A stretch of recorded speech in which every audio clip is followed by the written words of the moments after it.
দৌলতদিয়া ঘাটে ফেরিতে ওঠার সময় পদ্মায় ডুবে গেছে যাত্রীবাহী একটি বাস।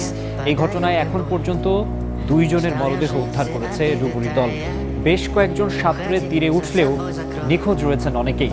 ঘটনাস্থলে উদ্ধার কাজ করছে জাহাজ হামজা।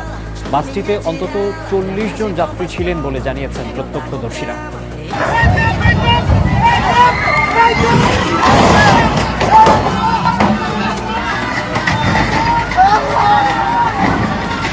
ফেরিতে ওঠার সময় নিয়ন্ত্রণ হারালেন চালক। মুহূর্তেই যাত্রীবাহী বাস ডুবে গেল নদীতে।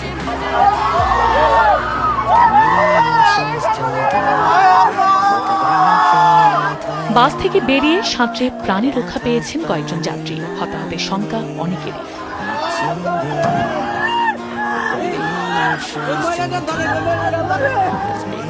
বুধবার বিকেলে রাজবাড়ীর দৌলতদিয়া ফেরিঘাটে ঘটে মর্মান্তিক এ দুর্ঘটনা। স্থানীয়রা জানান, ঢাকাগামী সৌহার্দ্য পরিবহনের বাসটি দৌলতদিয়া 3 নম্বর ঘাটে ফেরিতে উঠছিল। এ সময় নিয়ন্ত্রণ হারিয়ে সরাসরি পদ্মায় পড়ে গেল। মুহূর্তেই ডুবে যায় বাসটি। বাস এরকম করে আসে, এখানে যে জায়গায় পাইছে এগুলো করে উল্টে পড়ছে। আমরা স্কুল থেকে পড়ছি, গাড়ি সহ পানিতে পড়ে গেছে। আপনার মায়ার বাঁচাইতে পারি নাই, আপনার নাতিনের বাঁচাইতে পারি নাই। ঘটনার পরপরই উদ্ধার কাজে ছুটে আসেন স্থানীয়রা। কেউ কেউ সাঁতরে তীরে ওঠেন। বেশ কয়েকজনকে নৌকা দিয়েও উদ্ধার করা হয়, তবে এখনো নিখোঁজ অনেকেই।